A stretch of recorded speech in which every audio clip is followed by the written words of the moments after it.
Hello, and welcome to Arts and Entertainment. With Chris and Randall. I'm Chris, I'm Randall. and welcome to the show. As always, if you're new to the show or you're recurring to the show, I always like to ask you to please like, share, subscribe, and comment. We always like to know what you think of our episodes, if you have suggestions, if you think we could do better. Randall, what's the best way to reach us? Well, first of all, I just want to tell you, go to our website, chrisandrandall.com. Lots of different ways to reach us there. Our Facebook page, Arts Entertainment with Chris and Randall, is popular. You can talk to us there. We're both on Facebook. Email us. Yeah, lots of different ways. Cool. Well, we like to always hear from you guys. We're always looking for new suggestions for new episodes. So please, this is a community and you're a part of it, and we want to hear what you have to say. So I have to give all of our listeners and viewers a warning. Do not listen to or watch this episode on an empty stomach. I'm just warning you. If you're on a diet right now, if you're kind of hungry and you haven't eaten in a couple hours, this might be the episode you might want to just wait for, because this time we're talking about one of my favorite things, pizza. Randall, are you a big fan of pizza? Yeah, I enjoy pizza, yes. So this episode is been inspired by something I came across the other day. Apparently in 2009, upon Italy's request, Neapolitan pizza was registered with the European Union as a traditional specialty guaranteed dish. And in 2017, not too many years ago, the art of making it was included in UNESCO's list of intangible cultural heritage. So the art of Neapolitan pizza in Italy is considered cultural heritage that needs to be protected. So I was like, oh, cool. So it's actually, without an argument, considered a form of art. What? So Chris, today, yeah, I was just gonna ask you, what's a Neapolitan yeah, pizza, Chris? Do you know? well, we'll get into that. Pizza actually comes from Naples, Italy. Pizza's been around for a very long time. So pizza apparently has been around since, get this, the Neolithic age. In 6th century BC, Persian soldiers of the Achaemenid Empire during the rule of Darius the Great baked flatbreads with cheese and dates on top of their battle shields. The ancient Greeks supplemented their breads with oils, herbs, and cheese. But in 16th century Naples, around the time actually of Caravaggio, a galette flatbread was referred to, or galette, Galeette, so pronounce it how you're supposed to. This flatbread was referred to as pizza. Now, at that time, it was not yet what pizza looks like today. It's kind of similar to what we just described with the oils and the herbs and the cheese. But in the next century, Europeans would come to America, to the New World. They would discover tomatoes, which for a while, people actually thought of tomatoes as poisonous. Yeah, they're part of like the nightshade family or something They like are that. part of And the nightshade family. So for many years, people avoided it. But in the late 18th century, who's going to eat the most dangerous food that no one else will touch, Randall, in any society? probably poor people, but You got it, buddy. You win. all right. Congratulations. So poor people added tomato to their yeast-based flatbread. So this pizza, as we come to know it today, is really more in the late 18th century. This becomes such a big deal that the people from Naples go into the poor area of the city to try the local speciality. People come from all over. In 1807, there were 54 pizzerias in Naples. Uh, Wow. yeah, I know. Alexander Dumas, the guy who wrote all those great novels, he in 1848, he wrote about all the variations of pizza he found in Naples. He couldn't believe it. By the end of the century, they have 120 pizzerias. So pizza in Naples, Neapolitan pizza. So what is the Neapolitan pizza? It's uh, now I've had it in Italian pizza as they have it, not in America, but Naples would be a very thin crust, a small amount of marinara sauce with a special tomato, the Manzini tomato. By the way, I found out how did marinara got its name. You have any guess? No, I don't. How? What does marinara sound like? Or what is Naples food-wise really famous for? I'm thinking seafood.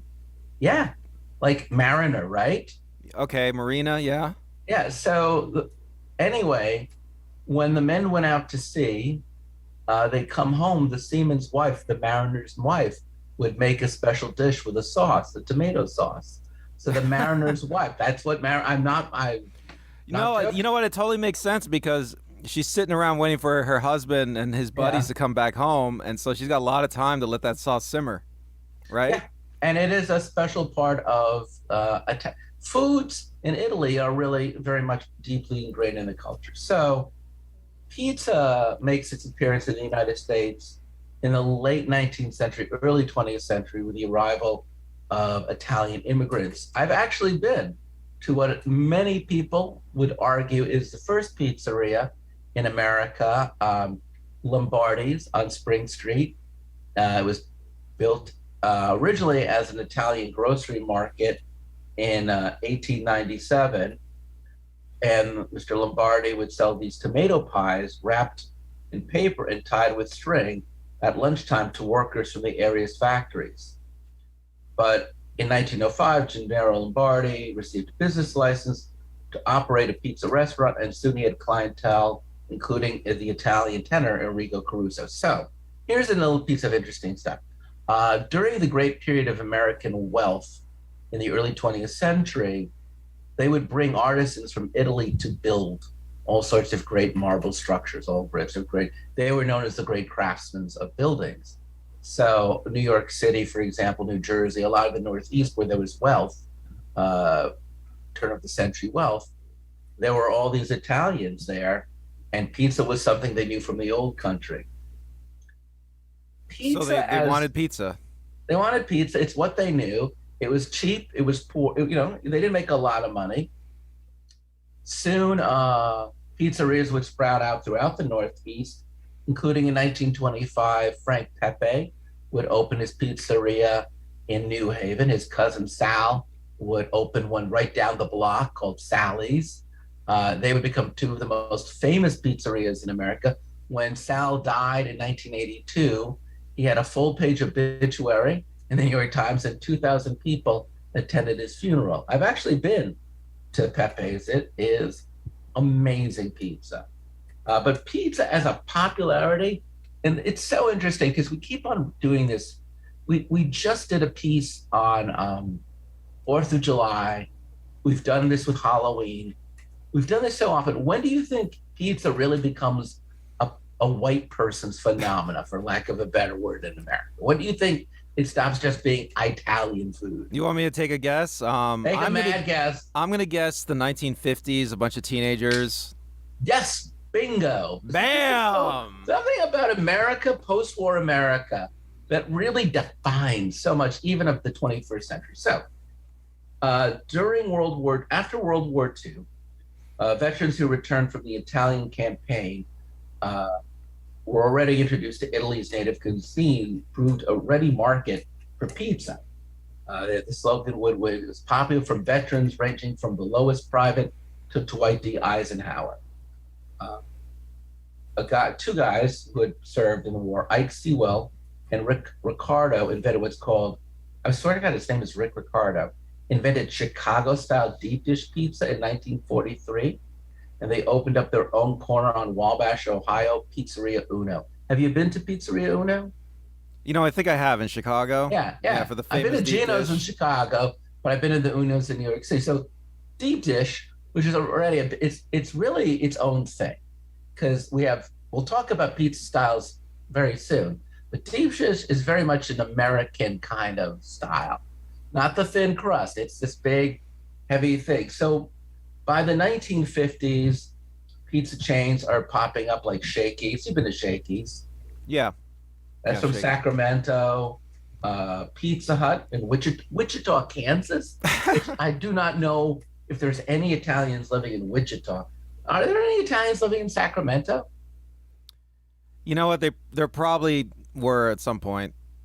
But again, Little Caesars in Garden City, Michigan in 1959. And then pretty soon thereafter, you have Little Caesars, Papa John's, Round Table, Godfather's, and of course, Pizza Hut. It was like a craze, huh? It was like, It was a craze. well, there was a lot of stuff going on. I know the fast food restaurants were popping up at that time. The interstate highway system was getting completed, so that you had a bunch of people driving around and looking for places to eat.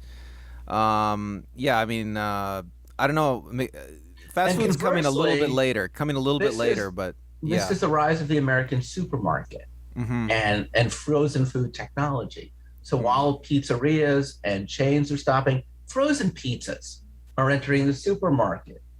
People are just picking up pizzas from pizzerias and baking them. So the chilled and frozen pizzas also start happening.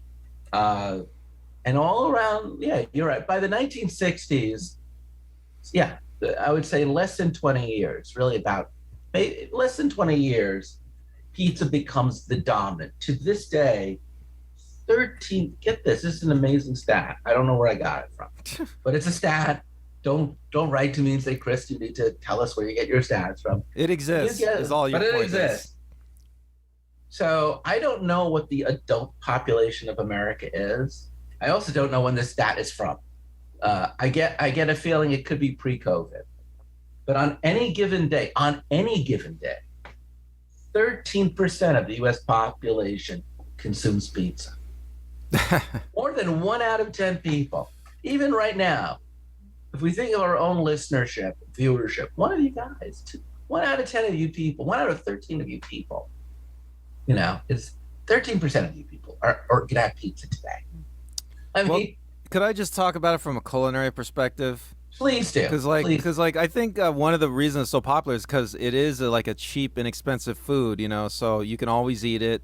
I mean, it's good too. I mean, so it's made basically just bread, and then you can flavor it with whatever you want on top. And because most of the calories come from the bread, it's going to be really inexpensive. I mean, kids love like just cheese pizza.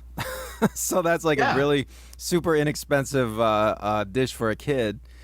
Most adults don't like it much more complicated, really. You enter a very important, and we'll get to it, because pizza actually in America today can go anywhere from like $1 to $1,000. Right. It can be incredibly inexpensive. In all price ranges, and depending on how bougie you are, like me, we'll get into the economics of pizza in a minute. But it just is amazing how cheap it can get, though. Yeah. You raise a very good point, which is.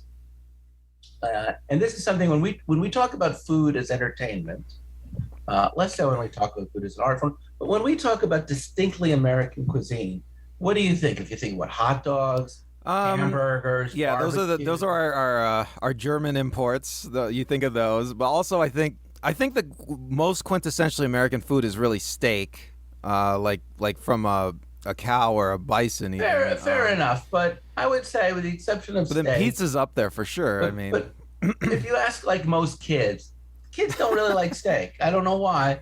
Kids don't like steak, and steak's fine, but hamburger is more popular than steak. Hot dogs are more popular than sausages. Pizza is more popular than manicotti. I would argue peasant food, folk food, is the backbone of American cuisine. We like tacos, burritos, gyros, sub sandwiches, hero sandwiches. Americans love food that they can hold in their hand. Well, America's the great. We're the great peasant nation, Chris. We're on the go. We're not a cuisine people. Well, there is in American culture a disdain for anything too effete, too refined, too upper class. And we love the idea of on the go. We love the idea of handheld foods. We love the idea of variety. We love the idea of democracy and equality. And in many ways, symbolically, pizza does represent that. We'll get into it more in a bit, but let's talk about pizza just as a form of entertainment. and not pizza in entertainment forms. We'll get to that too. But I just want to talk about the most basic level, which is pizza making. Because I have to admit, I've cooked a lot of things in my life. None of them are as fun as making pizza. Wouldn't you say, Randall? You've made pizza. Pizza is a fun activity to make. Well, I've never I've never made the crust, but I've used like the pre-made crust like Boboli. Yeah. And I've made frozen pizza, of course. When I was a kid, I ate a lot of that. But yeah, it's always fun to put something like that together or just pop it out of the box. Yeah, I mean, for as as a little kid, like that was like my first Well, do my you first remember attempt that at cooking they was made frozen pizza. children's easy bake ovens, and they made one just to make little children's pizzas? No, I don't remember that. You tell me Yeah. about that. Oh yeah. I mean, pizza making, and you're actually kind of right. Like, you think you can make a frozen pizza and feel like you've made the pizza. You can put something on the pizza. You can make your own dough. I had a friend who used to make pizza dough when he would come over to visit me. And oh my God, that is so intense. It's baking beyond baking. And you're right. I'm like you. I don't mind like getting the Boboli kit. I was on a keto diet last year, so I learned how to make cauliflower pizza. I learned how to make almond flour pizza, and I learned how to make fathead pizza, which is dough just made out of cheese, which is crazy. And I don't make any of these things well, but it's communal, right? I like the other day I went to a friend's house. The guy is a cook, and he just made like 4 or 5 different kinds of pizzas because we were having a pizza party. You ever go to a pizza party? Well, yeah, I've been to many parties with pizza. Right, exactly. Right. You go to a party, and most people don't make pizza at a party. Normally, pizza is what you order at a party, right? It's what, like, oh yeah, there's gonna be 20 of us. Let's say it's four. Is 20 people 4 pies, Randall? Uh, yeah, that sounds all right. I mean, I would Right, and probably get there, more. get 5. Okay, that makes sense. Does anybody here want a plain pizza? Probably. There's always someone want a plain, right? You know what? Oh, It's funny. You always get the now that we're getting into the weeds here. Yeah, you always get like a cheese pizza or 2 or 3 because like there's always going to be people that want that. And I just want it plain. right, and then some people always say, "Oh, I want this on it. I want that on it." And then you get those pizzas, and like hardly anybody eats them. I don't know. It's almost like everybody just wants the cheese pizza. I mean, Well, I there's the prefer cheese pizza, there's the vegetarian pizza, right? Someone's like, oh no, I those. can't have any meat. So that's always like the mushroom pizza. I went on my news feed on Facebook and I asked people what their most favorite toppings was. And for whatever reason, the most famous vegetable topping, the one that everyone would mention, was not onions, which I love, not peppers, which I love, nothing like that. Not even like sun-dried tomatoes or garlic. Just awesome. Everyone picked mushrooms. Oh yeah, that's good on pizza. Mushrooms are good on pizza because they soak up all the pizza juice. I guess so. I could live without them, but whatever. So there's always a slice, there's always a pie of mushrooms. Then you get into, of course, right, pepperoni. Pepperoni's popular. Black Troika. olives.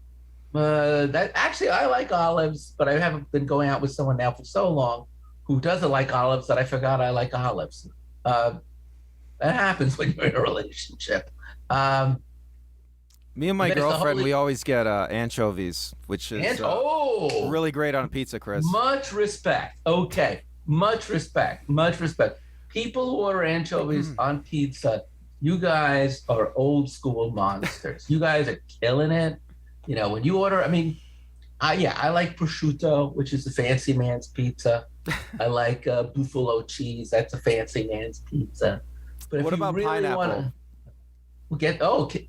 So here's an interesting thing: pineapple on a pizza. You know what they call that? What? They call that Hawaiian pizza. Yeah, I've heard that. Yeah. Do you know where it comes from? Where, Chris? Canada. In 1962, I don't understand. Hawaii had been a state for 3 years. Canada comes up with it, putting pineapple on a pizza, calls it Hawaiian pizza. But you're right, it is really good. Ham on. By the way, seriously, we did warn you. Did we not, Randall? You're gonna get hungry listening to this episode. It is a fact. So you can hit pause, come back.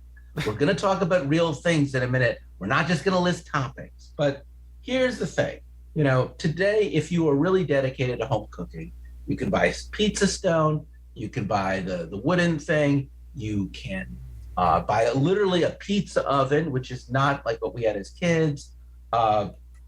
If you're like a culinary person, a home cooker, there's a big debate even in prep. So there is the traditional pizza oven, which you're not going to use at home, but there's also the two different styles, which is wood burning and coal burning.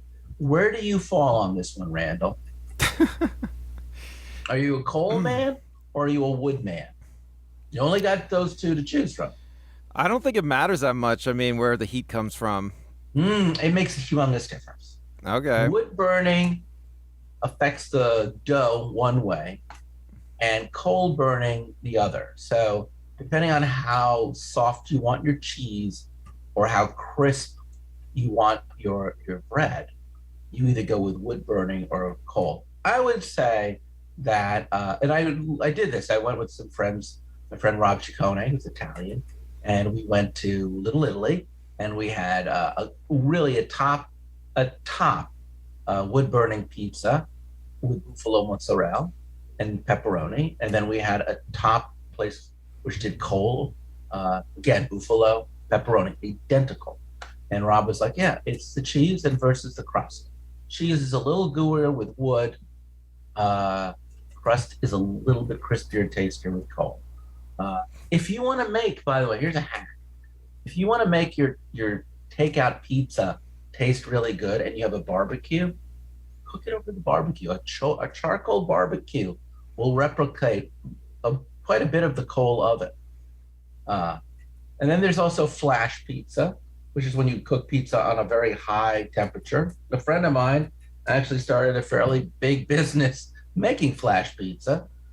So people love that. There are pizzerias. So this is where we get into the entertainment, which is the making your own pizza, right? You see this also with sundaes, and you see this with tacos, right? This is another uniquely American form of entertainment where you make your own hamburger, what I call the Fuddruckers effect. Americans love to make their own hamburger. They love to make their own sundae. They love to make their own omelet. There's the bar, right? So have you ever been to a place like a Blaze Pizza or an 800 Degrees Pizza or a Revolution Pizza? I'm not getting sponsored.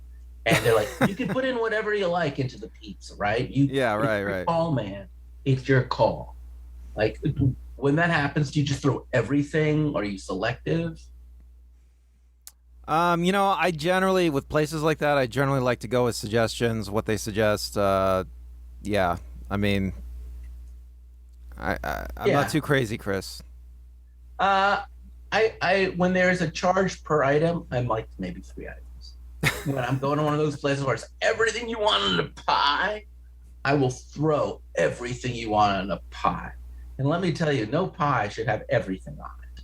Like, that is not creative. That is in some sense really. Yeah, you can put too much on a pizza. It's like I don't know where the limit is, but I've gotten pretty close many times. I've gone over a couple times. So yeah, I mean, it can be too much. It is a kind of a neat thing that these places exist where there's like, you can put all the pineapples you want. In some sense,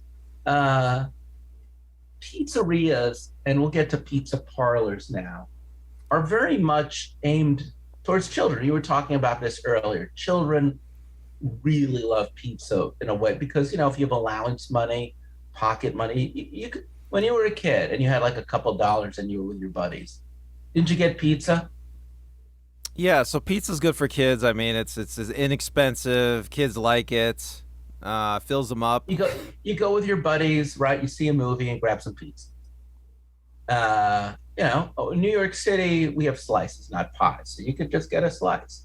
There's a Yale economist who realized that since 1965, a Subway token and a slice of plain pizza are almost always the exact same price. And when one goes up, the other one soon follows. So watch That's out, New York eerie. City. Your subway token's about to go up. Uh, but that's the thing as a kid. So when I was a kid growing up in New York City, I'd go to pizza parlors. There were fancy pizza parlors that you might go on a special time with your parents, but then there were just the local pizza parlors, and the local pizza parlors would often have pinball machines, which before video games. I went to one that actually had, what's that called, the Japanese pinball or Chinese Oh, pinball? pachinko. Pachinko. My first pachinko was in a pizzeria. Yeah, so they had pachinko. They would have regular pinball, but it would be a place that you not only get a slice and a Coke, but you'd also hang out, listen to music on the CBS FM radio, and play Yeah. pinball or pachinko. There would Now, probably be a jukebox. I don't, yeah, I don't know what it's like for kids today, but yeah, that was an aesthetic landmark for in childhood for many decades, right? Starting in the 50s, probably. You have the pizza place. It's got video games or pinball, jukebox. It's got the cheap pizza for the kids. They hang out there. I don't know. Is and that I is that and still you've going been on? well. You've been to, I would Or are they argue, all the at home most. playing Pokemon? You certainly were part of the big entertainment thing. You went to Chuck E. Cheese's. There was Chuck E. So Cheese. They're still going, tell Chuck E. me, Cheese's. tell me about Chuck E. Cheese. What's the Chuck E. Cheese Well, do experience? you know, Chris, Chuck E. Cheese was started by, I think it was started by the guy that started the Atari 2600.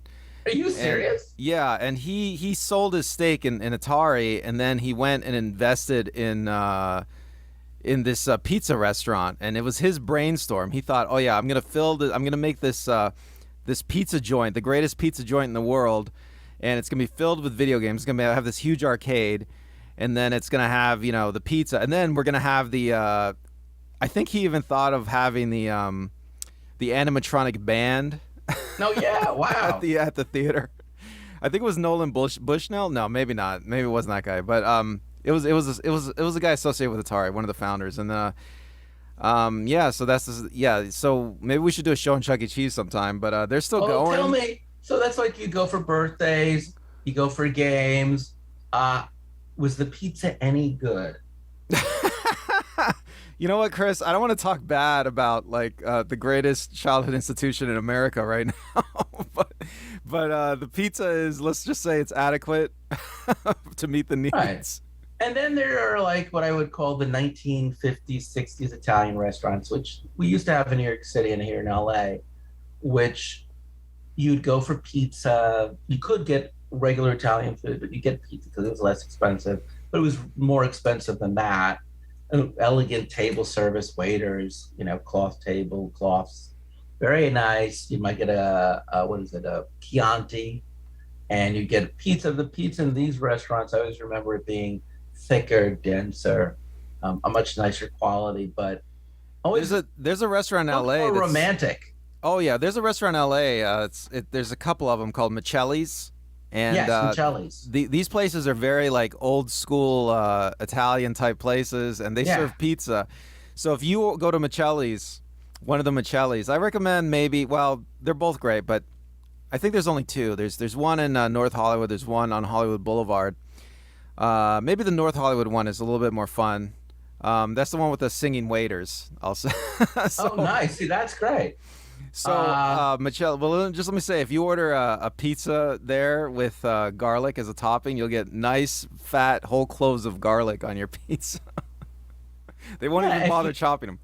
that's great. Like if you go to Grimaldi's in Brooklyn Heights, Brooklyn, which the picture that I took of I don't know if you can see for you watching, there's a pizza behind me. I took a photo of it. It's a meatball pepperoni from Grimaldi's. Now, Grimaldi's been around for 100 years.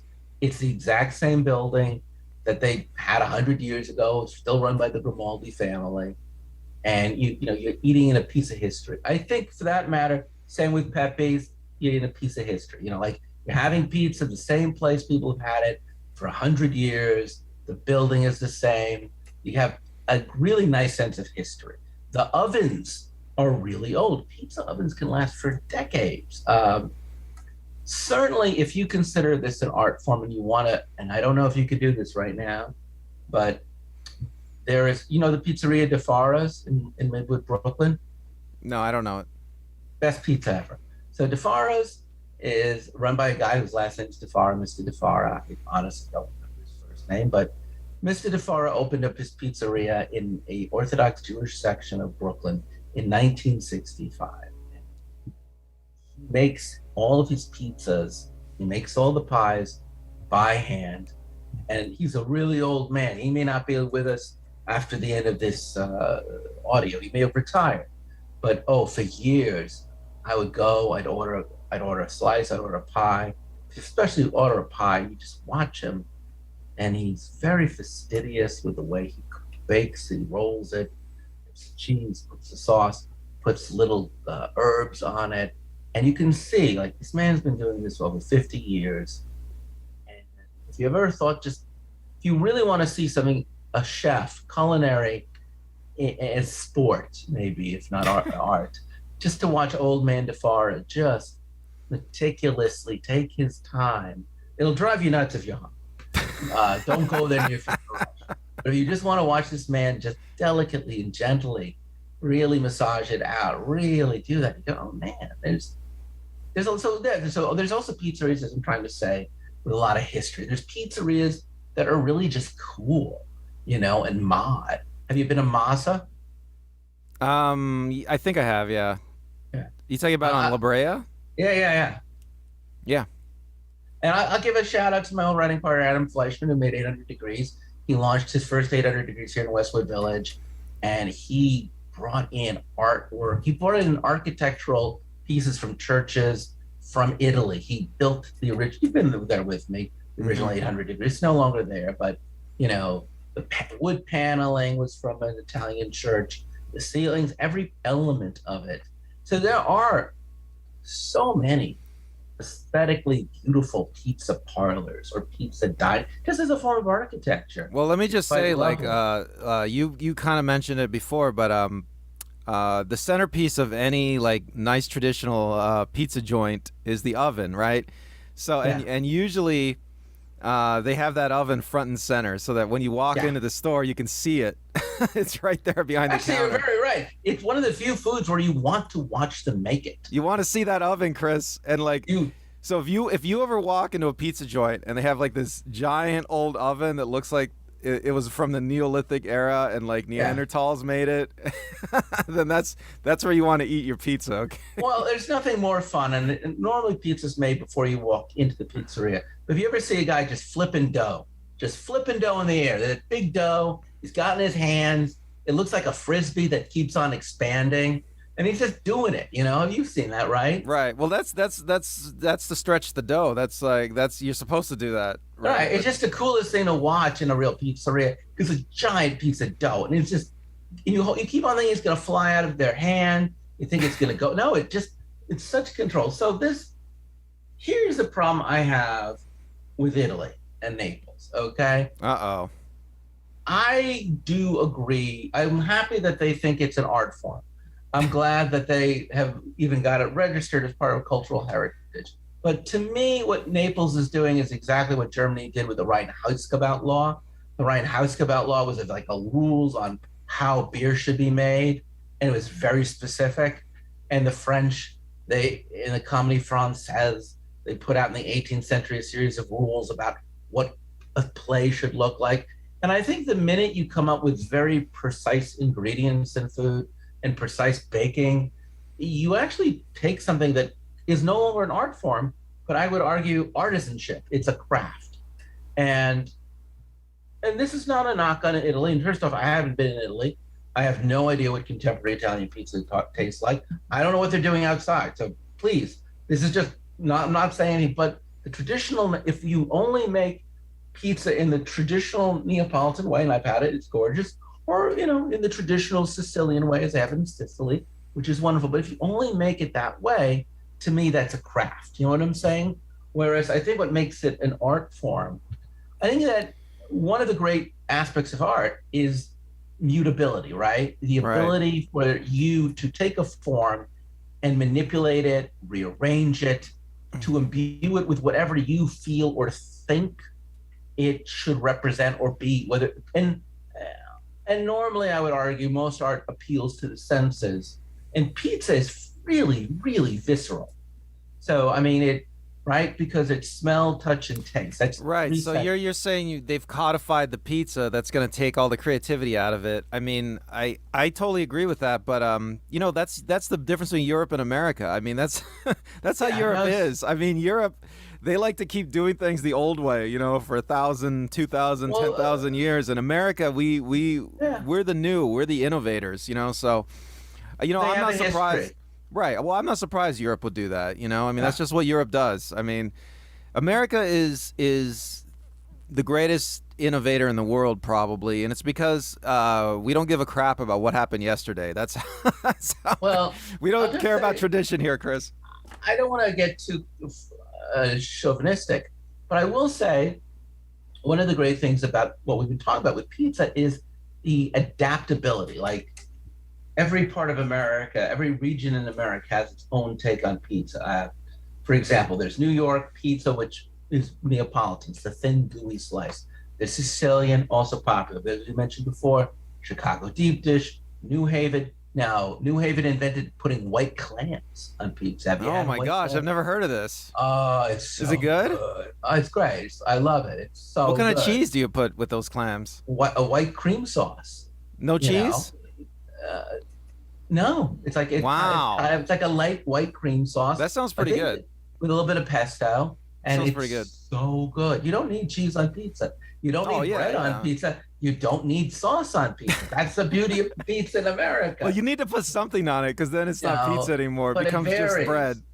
And then not only varies in seasonings, but like cuts, right? Because like pizza can be any shape. It can be round.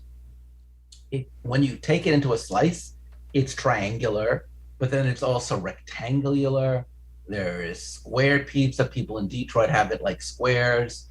Uh, it's just shape wise. You can do whatever you like shape wise with pizza. You can make it super thick, like Chicago deep dish. You can make it super thin. You can, I mean, just there's one of the great things about art, right, is the ability to manipulate shape. Yeah, I mean, pizza, like especially in America, people have come up with all sorts of crazy things to do to pizza, and it's great. It's a lot of fun. I mean, when you think of pizza, yeah, you're thinking normally of a circle or you're thinking of a slice. But think about that for a second. If I say the word pizza, you might be thinking of a square if you're from a part of America where it's in squares. If you're from a part of America where it's deep dish, you might think of it in a skillet. And that's art, right? Art is like when you say cat, there's no one cat. Or when you say mountain, there's no one mountain or no one lake or no one tree, right? In art, there is really that ability to interpret it. Yeah, So, pizza is a great blank canvas that American culinary artists have been painting on for many, many decades now. and you can subtract, you can add, you can coerce. Outside of ice cream, I really don't think there's another food that has so many permutations. But ice cream is restricted because all ice cream must be cold, Well, whereas not all pizza must be hot. the great thing about pizza is there's truly a visual element, so Yeah. that like if you ordered a pizza or the pizza shows up at your table, it has a look. There's a presentation to go with it. You open up the pizza box and that first look is important. It has to has to look great, Well, right? I think you've actually really spoke about something right because is that it's right. It's visual, so all of Yeah, us there's a visual respond aspect. to pizza either in the negative or the positive, right? But it's so Well, personal look at the colors because too. Look at the right, usual colors. So you have cheese, which is usually yeah, white or maybe a more yellowish, and then you have the crust, which is like a brown, and then you have the marinara sauce, which is a red. I mean, of course, there's a lot of different versions, but you have a big just right there. You have a huge contrast of colors, yeah. and Actually, that's a good point. you stick the pepperoni on there. Pepperoni over the cheese. That's another huge contrast. I mean, I mean, And you have shade, and you have tone, you have the right? Like texture as well. Yeah. when you look at the cheese or you look at the crust, you're looking to see what part of it got cooked. Is it a little burnt? Do you like it a little golden? Do you like it a little crispy on the side? I told you guys this is not going to be an easy show to listen to. If you're eat seriously, go to the fridge, just eat something while you're listening because it's a painful episode otherwise. So yeah, you're looking at visually, right? You want to see gradations. Some people like a very symmetric pizza. Other people like me, I like the pizza where you can see like the indentations on the crust, where Hmm. you can see like the little bit of cooking. You can see where like it's a little burnt a little bit, or where there's no even symmetry to the pepperoni. It's been scattered, Right. right? Well, There's that one slice that's got no pepperoni, but it's that one slice that has no cheese. I'm wondering now. I mean, I'm sure there have been people where they get their pizza and they look at it and they're like, maybe they're at a restaurant and it doesn't look right, right? Like Yeah, maybe the pepperoni's not symmetrical enough, and then they yeah. send it back. Oh I'm yeah, sure yeah. No, somebody's done that. look, at this point in my life, I can walk into a pizzeria anywhere in the world, and I can look at that pizza and I can just tell if it's going to be okay or bad. Not even smelling it, just looking at it, I can tell if it's dry. I can tell if it's cheap. I can just literally process. I have in my mind a museum of pizzas. I take photos of pizza as a hobby of mine. As I Hey, take that's a photos, great idea. Museum of Pizza. You could do a you website. know, and then we haven't even gotten to what you just mentioned, the boxes, right? Mm-hmm. Pizza art is amazing. Again, Adam, when he opened up 800 Degrees, he had up on the ceiling like 12, 20 different kinds of fake pizza boxes, all based on illustrations. But am I right when you see, like, there's some beautiful graphic art for pizzerias, whether it's the pizza that's being drawn or the chef that's being drawn or the logo of the place. But haven't you noticed how like it's pretty groovy and very original? You can almost see what year a pizzeria came into being by the iconic style of art, right? Because every pizzeria only does its box once and never changes it again. Yeah, a lot of them have. Well, some of them use the same box. I don't know where they buy it from, but some of them, yeah, they have their own weird design. Yeah, that's always a fun part. I mean, it's a big. That's another big canvas. Part of the pizza experience. The delivery, you get the box, and yeah, And the it's fun, box Chris. often, there's often the chef with the white hat, or there's the drawing of a pizza that your pizza's not going to look like, or there's just a cool logo, right? Like, and they're just all about the cool logo. I don't like Domino's boxes, and I don't like chain pizza boxes. I think they look very boring. Like a marketing team came up with the idea. Whereas local places don't have a lot of money, so either they come up with it on their own or they got an uncle who went to art school. But you know what I'm saying is there's a lot of folk. There's something very like You know, punk I rock I actually about think maybe you're those you're covers. yeah, I think you're hitting on something here. I think maybe pizza places should get a little bit more creative with their boxes. I mean, I don't know how much it would cost them, but that's a fun little canvas they could be painting on right there. Yeah, and like again, different pizzerias. There's one out in Northern California. I'm just drawing a blank. Man, they have like the coolest logo for pizza, But that's the great thing. Like you can do that, right? It invites your. There's no way of doing pizza that's blasphemous. And actually, I looked it up on Google. Some people actually make artwork out of the pizza boxes. They redesign it. There's also apparently a drinking game called the Pizza Box game, where you flip a coin and it falls into a word you drink, and if it doesn't fall in a word you don't drink. So pizza boxes are their own thing, and then there's pizza clothing, there's pizza painting, there's pizza. There's a onesie, a women's onesie. It's just all pizza. Like I googled pizza. Go on, Google pizza later. Look on Pinterest. But there's a lot of like pizza art in this world. It's its own thing.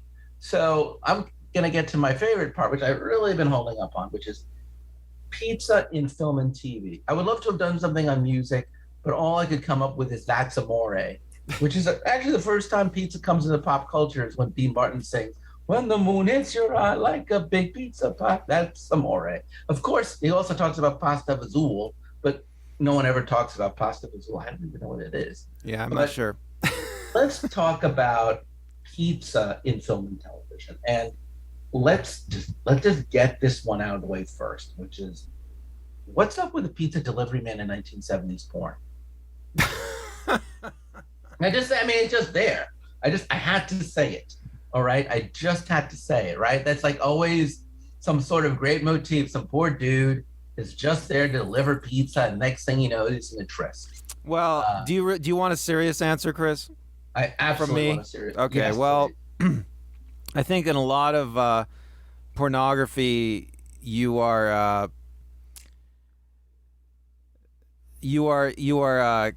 sexualizing everyday situations that are normally not sexualized, except in maybe your imagination. So the idea that maybe you're a pizza delivery guy, you're delivering pizza, and there's like an attractive strange woman taking the pizza, then you have sex with her. I mean, that's just like a dark male fantasy. Okay, so you're a plumber, you go and I mean, it's just a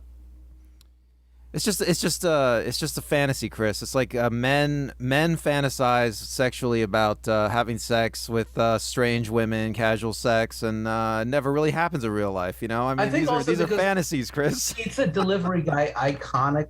It became a real thing in the 70s. It's a job that a young guy might do. Yes, It yes, I was was a thinking kind of that too. it was like a poor dude would be a pizza delivery guy. It's an unsuspecting dude. It's an innocent. There's nothing glamorous. He's not a professional like a plumber. He's just like, I mean, I actually just saw a short film about a pizza delivery woman who ends up dealing with a horrifying man.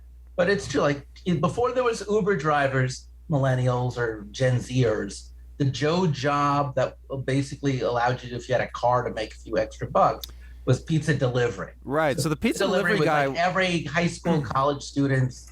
right? The pizza delivery guy was probably an attractive young man for a while in America. Not anymore, but But like he was it's the dude or the dudette who was just like, I got a car, therefore I can make a few extra bucks. right. So that helped too. That helped with the It was fantasy the too. job of last resort. And then even the pizza chains, the iconic ones that use animation, like Domino's has the Noids, which they brought back. Did you see that new Yes, commercial? they brought back the Noid, which I'm Now that they sure have a robot that delivers pizza, that's there's a pizza insane. bot. Yeah. Yeah, and that's not a cartoon. That's just real. That's frightening. And then Little Caesars has got the cartoon Caesar. You know, Pizza Hut. I don't know what they had, but it's so iconic. Just the Red Hut. It's the You hut. know, and if It's you the even hut, Chris. go and ordered a pizza for a while, there's like an animated thing you'd watch on their website of how they make the pizza while you're waiting. Like even they are kind of like dealing with it. And then of course, in films, right? It was did you ever see Spaceballs? Yes. Love Right. So Spaceballs. was it Pizza the Hut? Pizza the Hut, yes. You know, I And just then want to say about pizza, like, you'll notice about all these aesthetic touches surrounding pizza. None of them go back to like some kind of tradition. You know, none of them say, none of them model themselves after some like Italian peasant's shack or something. You Oh know, yeah, they yeah, don't you're right. They're all just doing something really wacky. like the Noid. There's nothing traditional about the Noid. You know, there's nothing No. Italian about the Noid. You know, it's Well, like there's something Italian about Little Caesar, the Caesar and Little Caesar. a little bit. But I guess my point is like the you could see that like the pizza's just this grand blank canvas that people just do whatever they want with. I mean, But I would say if we're talking about pizza as symbolism, there's definitely some stuff that really I think in film and TV is very powerful. If you haven't seen it was a big movie when it came out. It was the introduction of John Travolta to a lot of people. Saturday Night Fever, and Saturday Night Fever opens up to "Staying Alive" by the Bee Gees. It's a tracking shot of Brooklyn. It's about these guys from Brooklyn who every Saturday night go out and hit the clubs and dance. We used to call these guys Guidos. They had their hair in a pompadour. They would wear chains and pinky rings and dress really well, and they were studly. And the opening of Saturday Night Fever, there is the young Tony Manero, John Travolta, and he's walking down the street of Brooklyn. He goes into a local pizzeria, real pizzeria still there, orders his slice, grabs his slice, folds his slice, leaves the pizzeria, walks down the street, and eats to the beat. And I gotta say, when I saw that in 1978, the only thought that went through my mind is nothing, because that's how we did it in New York City. When I was growing up, you'd just go to the pizzeria and you'd grab a slice and you'd walk. But man, as a character beat in screenwriting, it's beautiful because it tells you not so much about Tony. It tells you quite a bit about Tony, but it tells you also about the world of Tony. that people in New York are always on the go. They're not that you can dress like $1,000,000, still not get pizza on any of your clothes, and just go to your local place, very unpretentious, eat that thing, walk with it, and you're just part of the Brooklyn scene, the New York scene. What did you think of that opening? Well, I read that John Travolta came up with that himself. I'm not sure. Really? Well, he's from New Jersey. It makes sense. Yeah, because they were shooting the scene and Travolta just did it, and the director's like, "Why are you doing that?" And Travolta's like, "That's what we do." Yeah, that's how we do. Right? He's an Italian from New Jersey, no different. Northern New Jersey, no different than or Southern New Jersey. I don't know, but yeah, he probably did it all in his life.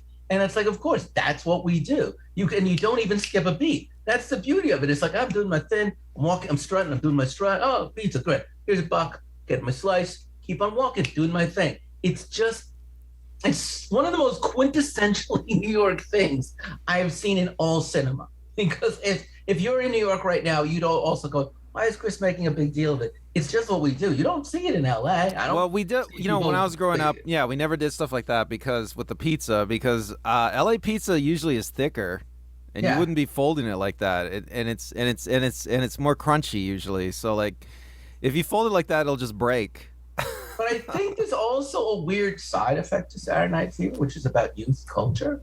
Is that I think for the next couple of years, pizza was really a signifier for youth culture.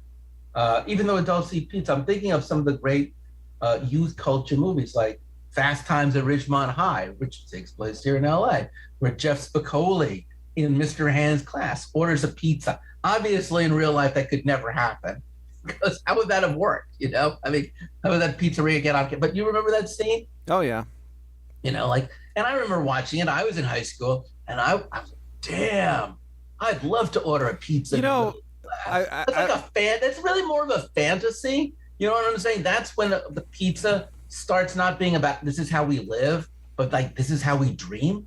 If you know what I'm saying. I'm wondering now if how many kids were in high school at that time where it must have been an epidemic where kids are trying to order pizza in class. Oh, I'm sure. After that movie came out. Just because it's like the most badass thing. It was the most badass thing you could possibly do. And I think this is where you get into like in the 80s, pizza becomes teen fantasy or child fantasy. Like if you ever saw like the Teenage Mutant Ninja Turtles come out first as a comic book and then as a movie. And there's these, there's a comedy. It kind of makes fun of the X-Men. It makes fun of a lot of stuff. But they loved pizza. I remember that about the Teenage Mutant, like that. As badass as they were all heavily into pizza.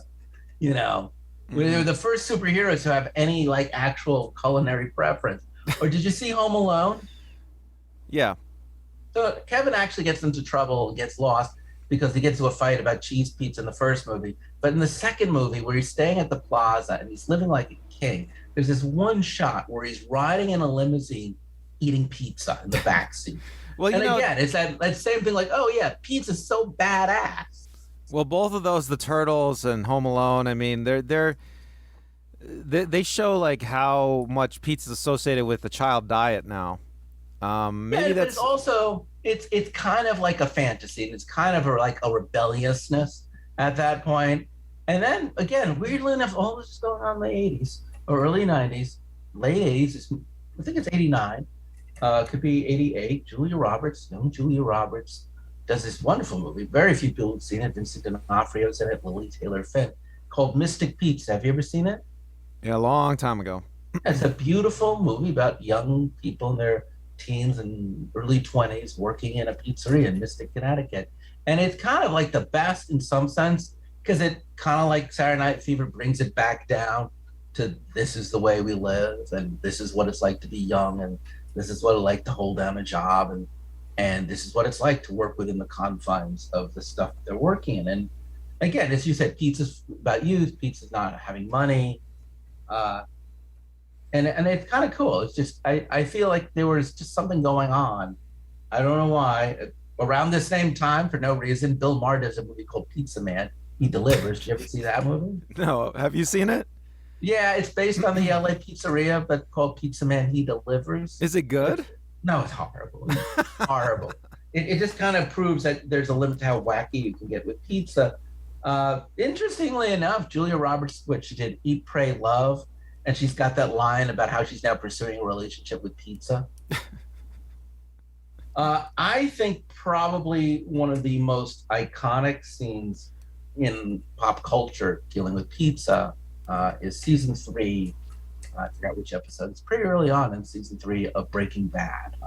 Premise of Breaking Bad. Spoiler alert. Don't listen to this if you have never watched Breaking Bad. Won't tell you how it ends, but Walter White lives in New Mexico. He is a high school science teacher.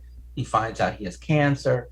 In order to make sure his family is well taken care of, he becomes a meth dealer, but he doesn't tell his family. And in the 3rd season, his wife, Skylar, finally finds out that he is he's a meth dealer, he's a drug dealer. And Walter comes home. He's got a big pie of pizza for the family because he's a family man and he prides himself on this. It's a great little treat. And Skylar has changed the locks and locked him out and won't let him in because she's so disgusted. And he's so hurt and he's so enraged and he's so upset that he throws the entire pizza and it lands full flat right on the roof. You know, I think I read about that scene. It was an accident. He was just supposed to walk out and like throw the pizza on the ground or something, and somehow it just flew up on the roof and landed on the roof. The actor, whose name I'm blanking out, who's the lead from Breaking Bad? Bryan Cranston. Bryan Cranston, in a single take, just using his method, just went with what he felt like, and it just landed just beautifully flat on there, just gorgeous. And it, so you can make a symbol out of something that was never intended to be a symbol because it just all of a sudden means more than it does. And you can read into that the pizza represents the circle that is his family. You can represent that that's all he's able to do now that he's powerless. You can show that he can no longer provide for his family because the pizza, like the money, is now being blocked out by his family that won't let him in. There's like a million ways to read it, even though it, just as you said, may have well been an accident. Apparently, for years afterwards, people found out where that house was and they just go and throw pizzas on it. It's a horrible thing, but it does show you how resonant in our psyche that scene is because of how profane it seems that one would throw a pizza. And it shows you that we really care about pizza in a very deep and emotional way. And that is, again, what makes for art, is things that we have strong emotional attachments to. So thank you very much. I know this was a very enticing episode. That's really all I got to say about pizza. How about you, Randall? Yeah, may the pizza be with you. All right. Well, until next then, I'm Chris. I'm Randall. Get something to eat. All right. Bye. Bye.